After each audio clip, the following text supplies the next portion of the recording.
2023년부터는 필수가 될 것이고요. 임대사업자 부활을 통해서 혜택을 받는 위주로 2023년 경제정책 방향이 오늘 발표됐습니다. 굉장히 파격적인 혜택이 엄청나게 쏟아진다고 생각하시면 좋을 것 같아요. 이게 전체 66페이지 분량이어서 생각보다 양이 많은데 제가 전부 다 읽어볼 건 아니고요. 중요한 내용만 골라서 살펴보겠습니다.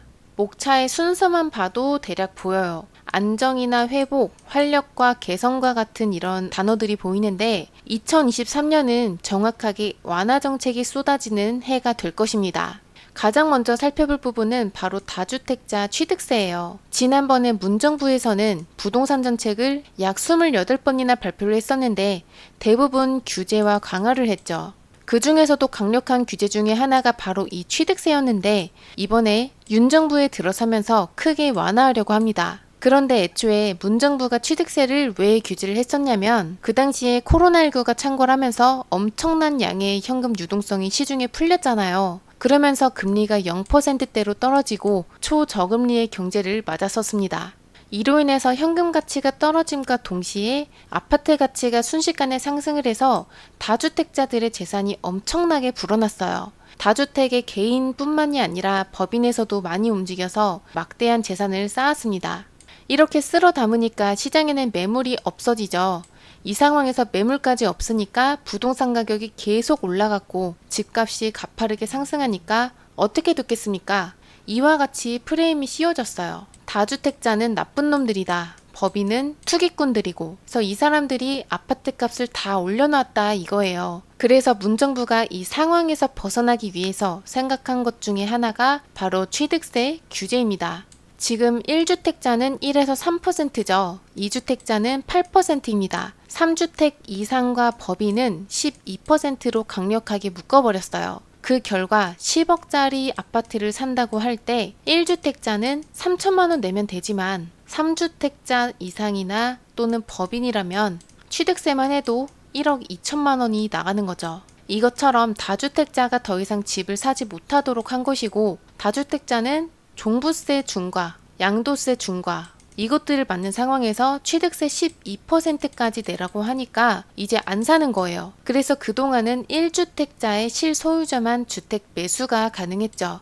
지금까지는 그랬었는데 부동산 시장의 연착륙이라고 해서 다주택자와 실수요자에게 과도한 규제를 하지 않겠다라고 합니다. 연착륙은 말 그대로 급히 추락하지 않도록 부드럽게 하강을 한다는 말이거든요. 즉 유연하고 부드럽게 하락장을 겪게 하기 위해서 앞으로 정부에서는 완화안들을 계속해서 낸다고 봐도 되겠습니다. 그렇다면 다주택자의 규제를 어떻게 풀어서 이들이 거래 주체가 되는지 어떻게 힘을 실어줄 것인지 한번 보겠습니다. 조정 대상 지역의 2주택자는 8%였지만 1에서 3%로 1주택자 수준만큼 대폭 완화해줍니다. 이제 집을 한 채 갖든 두 채 갖든 똑같아지는 거죠. 1주택자가 다주택자로 갈 수 있는, 다주택자로 성장할 수 있는 빗장이 드디어 풀린 겁니다. 3주택 이상과 법인은 12에서 6%로 완화됐고요.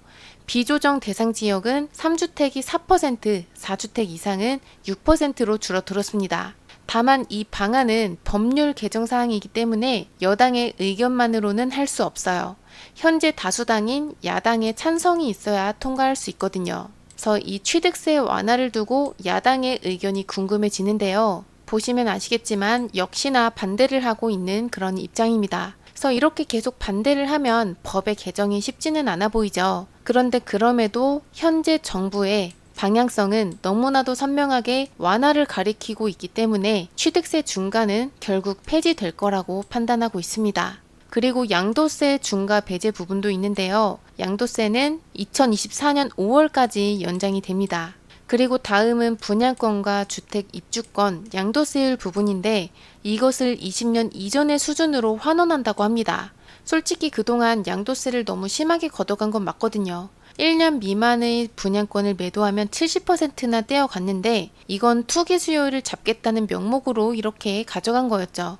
그전에는 비규제 지역 분양권 거래는 활발했었거든요. 그런데 이 70%, 60%가 시행이 되자마자 거래가 바로 끊겼어요. 분양권 거래가 거의 없다시피 전멸을 했었습니다. 그런데 앞으로는 이 1년 미만의 70%에서 45%로 줄어들고 1년 이상은 아예 폐지가 된다고 합니다. 그래서 이 부분은 기본 세율이 적용이 될 거예요. 그래서 이 경우에 기본 세율은 6에서 45%의 누진 공제액까지 있어서 세금적으로 굉장히 큰 완화 효과를 기대할 수 있죠. 그 다음은 대출 규제 완화, 다주택자에 대한 겁니다. 바로 이 부분인데요. 지금까지는 어땠냐면 비규제 지역 2주택까지만 가능했어요. 그런데 이제부터는 규제 지역의 다주택자까지도 LTV를 30%까지 주택담보대출을 받도록 해주겠다라고 합니다. 이 부분은 최근에 전세금이 많이 하락하고 있잖아요.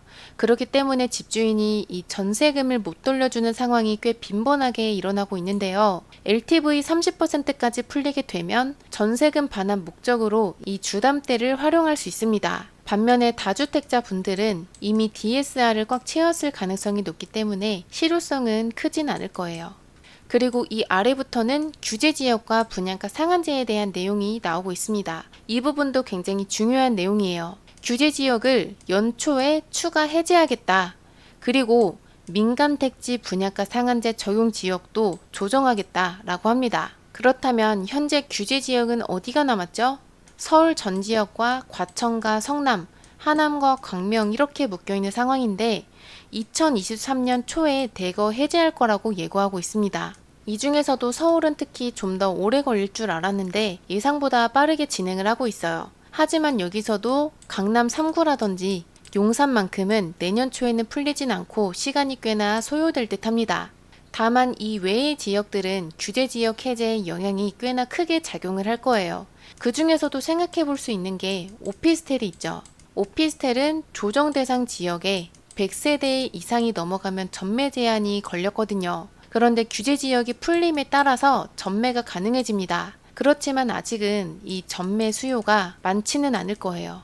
그리고 분양가 상한제도 손을 본다고 하는데 분상제에서 분양하는 아파트에서 가장 큰 걸림돌은 바로 전매 제한과 실거주 의무죠. 지금은 신규로 분양하는 아파트가 완공을 하면 이 실거주 의무가 있어서 내가 직접 들어가야 됐어요. 그런데 이 부분이 완화된다면 아파트가 완공하는 바로 나는 전월세를 줄 수 있어요. 바로 줄 수 있습니다.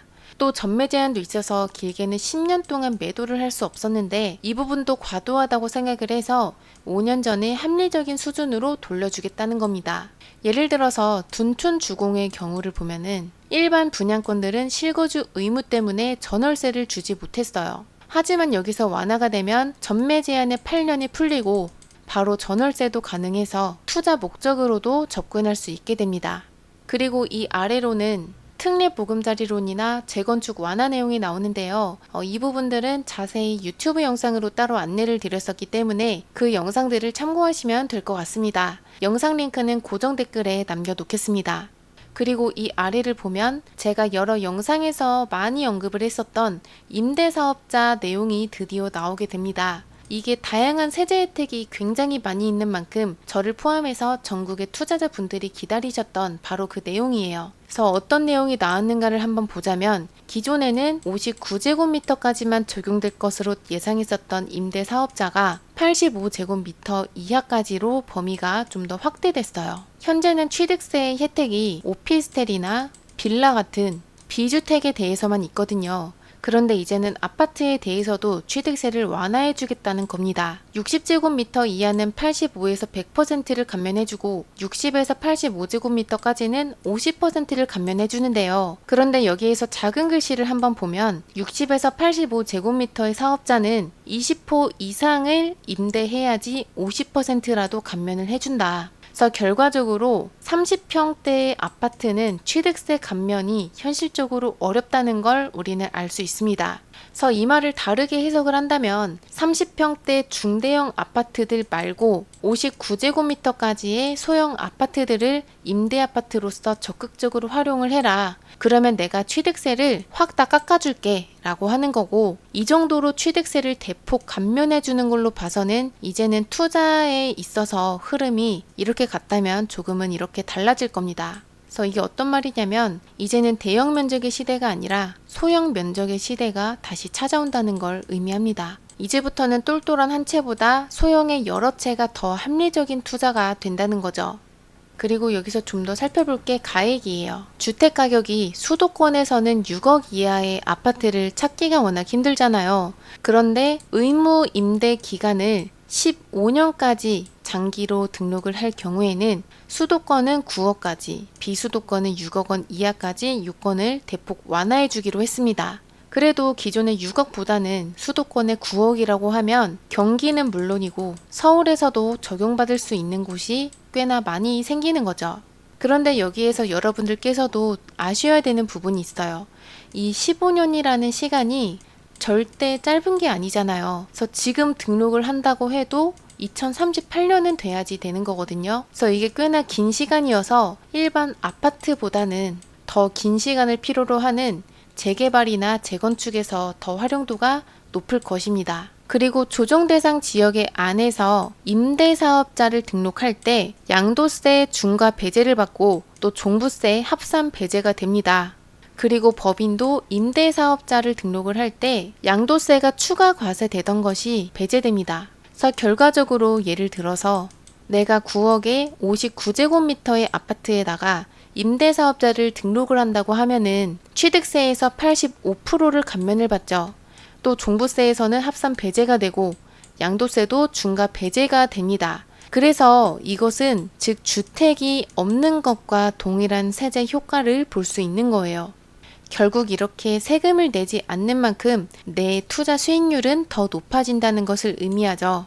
그리고 여기에서 대출 규제가 완화됩니다. 등록 임대 사업자에 대해서는 LTV 상한을 일반 다주택자, 다른 다주택자들보다 확대해서 추진을 한다고 하는데요. 지금 일반적인 다주택자는 LTV 30%까지 가능한 것으로 이번에 변경이 됐는데 여기서 주택임대 사업자를 등록하면 추가적으로 LTV 혜택을 더 줍니다. 얼마나 주는지는 아직은 명확하게 나오진 않았어요. 그런데 그렇다고 엄청나게 많이 줄 수는 없으니까 대략 한 40% 정도로 확대해서 주지 않을까 예상하고 있습니다. 마지막으로 이 부분은 좀 주의를 하셔야 돼요. 신규 임대사업자는 투기 수요 확산 방지를 위해서 최소한 2채 이상 주택임대사업자를 등록해야 합니다. 여기에서 기존이 2채인데 정부의 목적은 이거죠. 임대사업자를 할 거면 확실하게 해라 라는 거예요. 예를 들어서 애매하게 기존에 갖고 있었던 1주택에다가 임대사업자를 등록한 한 채만 더해서 취득세와 종부세 혜택과 그리고 주임사 혜택까지 이렇게 과도한 혜택을 다 받지 말고 주임사까지 혜택을 보고 싶으면은 2채를 등록을 해서 확실하게 임대사업자로 갈지 입장 정리를 하라는 겁니다. 오늘 나온 2023년도의 경제정책 방향은 다주택자에게 특히나 더 다양한 혜택을 주고 또 더 힘을 실어주는 내용이라고 볼 수 있어요. 그래서 이번 정책이 시행이 됨에 따라서 주택임대사업자 혜택을 받는 게 유리합니다. 예를 들어서 수요가 많은 입지에 9억 이하의 소형 아파트들을 주목해봐도 좋고요. 또 재개발 빌라를 통해서도 투자 혜택을 충분히 받을 수 있습니다. 앞으로 부동산 규제는 완화 쪽으로 계속 걸어갈 것입니다. 규제가 거의 없는 수준까지 계속 쭉 가리라고 보고 있고요. 그렇게 된다면 우리나라 내부적인 문제는 어느 정도 크게 해결이 됩니다. 결국에는 금리나 전쟁 같은 국외적인 요소에 좀 더 초점을 맞춰야지 이 부동산 흐름을 파악할 수 있어요. 그래서 이제부터는 2023년부터는 2주택이 필수가 될 것이고요. 임대사업자 부활을 통해서 혜택을 받는 소형 면적 위주로 그리고 15년 이상 장기로 끌고 갈 수 있는 이러한 부동산들을 주목해야 하는 필요성이 내년부터는 떠오를 것입니다. 그럼 오늘 영상은 여기서 마치겠습니다. 그럼 안녕.